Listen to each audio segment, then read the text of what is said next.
This is Donna Nelson, Chemistry 3053, and we're starting Chapter 6. I'm going to put a notation on this video for you to watch it first. It's going to be a very short video. The previous chapters we've learned about individual molecules, but not so much about reactions.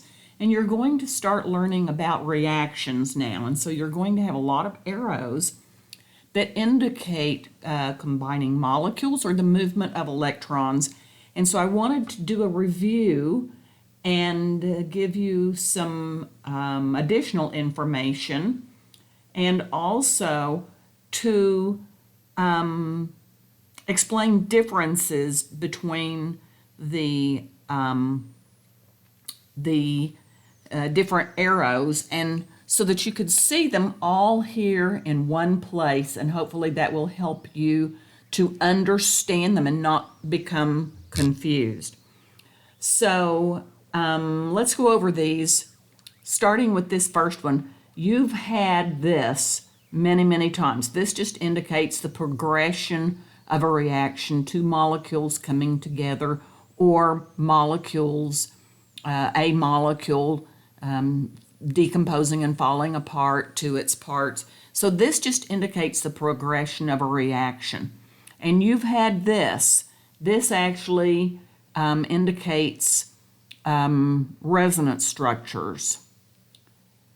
This arrow, this set or pair of arrows and this pair of arrows mean exactly the same thing. So this would be an equilibrium between reactants and products, and occasionally you'll see this.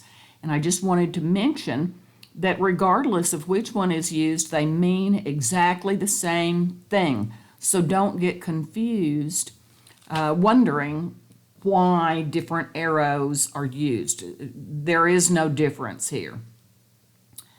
This, as you know, is an arrow that indicates the movement of two electrons, and it's a curved arrow.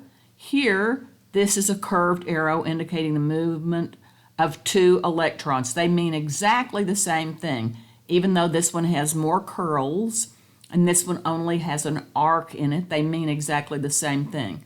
Similarly, down here, this indicates the movement of one electron in a reaction. And here, similarly, even though this has more curves in it, this curved arrow means the same thing as that curved arrow.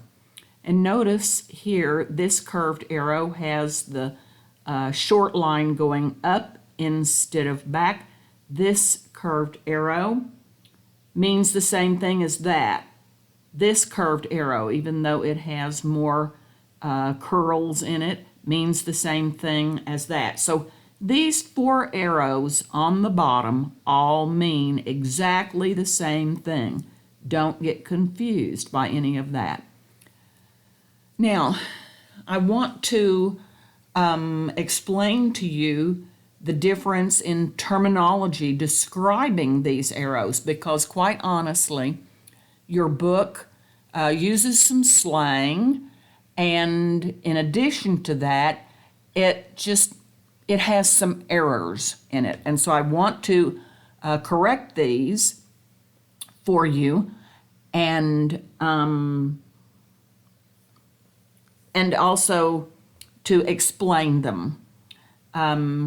So if you have ever been involved in archery, arrowheads, you're going to understand the mistakes that are in your book, and I'm going to correct them here. And what I'm saying, what I'm telling you now is correct, and it also agrees with the terminology that's used in arrows, as in bows and arrows or archery. And so this arrow up here is a single-headed arrow.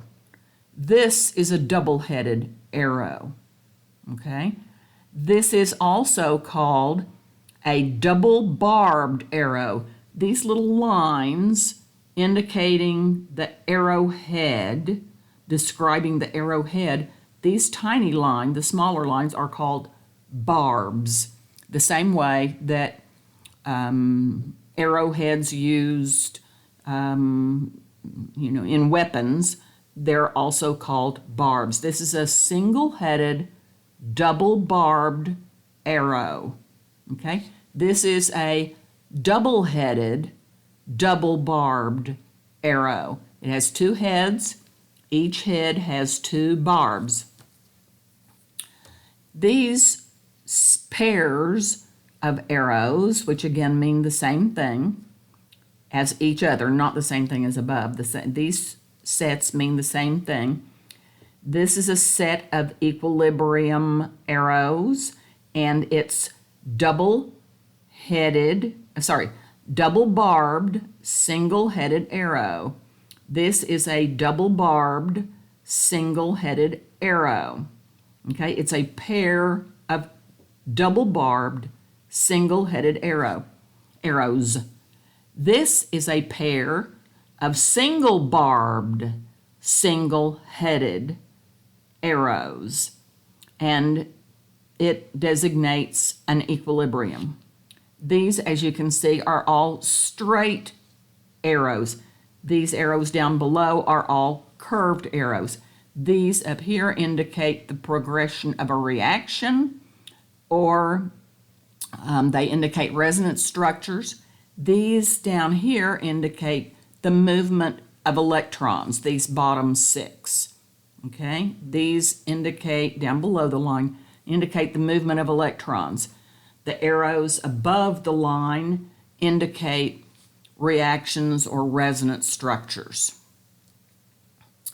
So down here, this single-headed, double-barbed, curved arrow indicates the movement of two electrons in a reaction.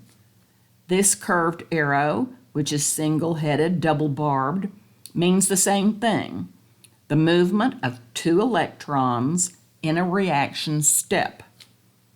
Down here, this curved arrow and this curved arrow and this curved arrow and this curved arrow are all alike in that they are all single-headed arrows. They are all single-barbed arrows, and they are all curved arrows.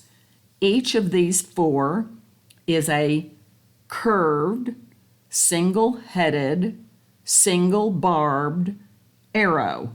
And these bottom four arrows, this set of four arrows, all designate the same thing, and that is movement of one electron. This indicates the movement of one electron, that indicates the movement of one electron, that indicates the movement of one electron, and this indicates the movement of one electron in a reaction step. And we're going to start using these in Chapter 6. So it's very important for you to see these now and understand them now. So the little rule is that the number of electrons that are designated to be moving are 1 electron per barb. So this has 2 barbs. This indicates the movement of 2 electrons. 2 barbs. This designates the movement of 2 electrons. 1 barb, 1 barb, 1 barb, 1 barb. Each of these 4 curved, single-headed, single-barbed arrows indicates the movement of 1 electron. So there's your rule. It means 1 electron per barb in the arrowhead. Okay? Your book may call these fish hooks, but these curved arrows don't always have to look like fish hooks. They may be more curved. They may have more curls in them. Okay? And so, but it's important for you to know what is meant by a fish hook, but that's sort of a slang terminology. So I hope that this helps you to understand, and we will be using these in the following videos of chapter 6.